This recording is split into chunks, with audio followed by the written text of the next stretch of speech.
तो एक दिन ऐसा हुआ, राजा प्राचीन बरही के पास नारद जी महाराज गए। प्राचीन बरही ने नारद जी को प्रणाम किया। नारद जी ने कहा कि राजन, आप बड़े धर्मात्मा राजा हैं, बहुत यज्ञ करते हैं, पर एक समस्या है। क्या?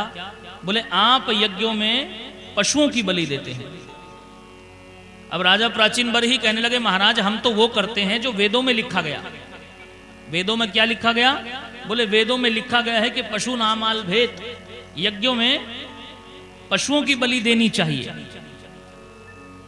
घोड़े की बलि दो, बकरे की बलि दो, भैंसे की बलि दो, ऐसा लिखा है। तो नारद जी महाराज कहने लगे, राजन वेद तो प्रोक्षवादी हैं, वेद कभी हिंसा की बात नहीं करते। ये जो तुम कह रहे हो ना कि वेदों में ये लिखा है कि पशु नामाल भेद, मतलब ये है कि वेदों की भाषा हर किसी की समझ में नहीं आती। वेदों में कहा कुछ गया है और समझा कुछ जाता है।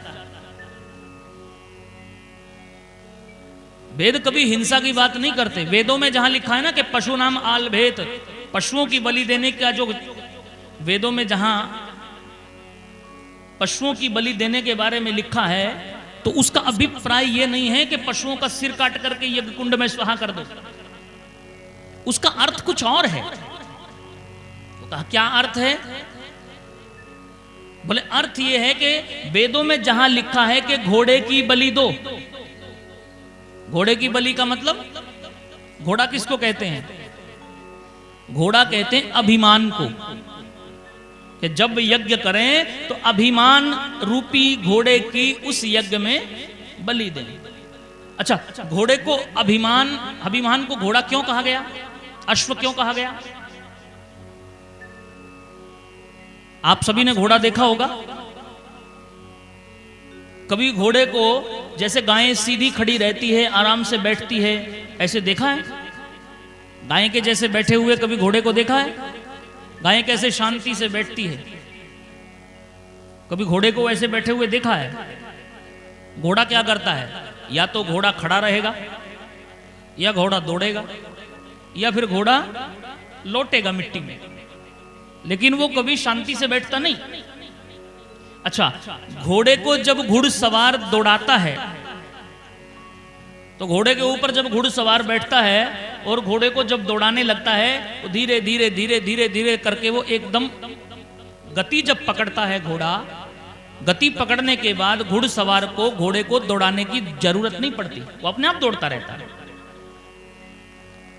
और घोड़ा जब दौड़ लेता है, जितना उसको दौड़ना है, घुड़सवार नीचे उतर जाता है, उस घोड़े को अस्तबल में छोड़ दिया जाता है। जैसे गाय को या अन्य पशुओं को रखा जाता है किसी कमरे में, किसी जगह में, घोड़े को ऐसी जगह में रखा नहीं जाता। घोड़े को बहुत खुली जगह में छोड़ दिया जाता है, और दौड़ने के बाद जब घोड़ा आता है तो उस जगह में वो दौड़ता रहता है, वो एकदम से शांत नहीं होता।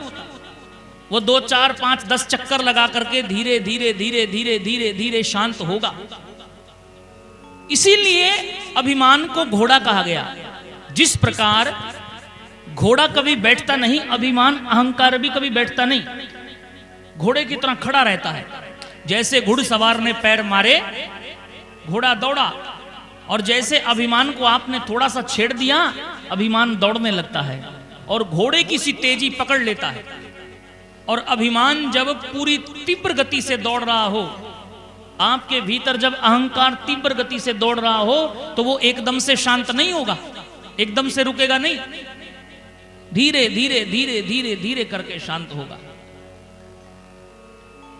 इसीलिए अभिमान को घोड़ा कहा गया, और कहा गया कि अभिमान रूपी घोड़े की यज्ञ में बलि दे दो। ऐसे ही बकरे के विषय में भी है। बकरा किसको कहते हैं? बकरा कहते हैं ममता को। कहा कि ममता रूपी बकरे की यज्ञ में बलि दे दो।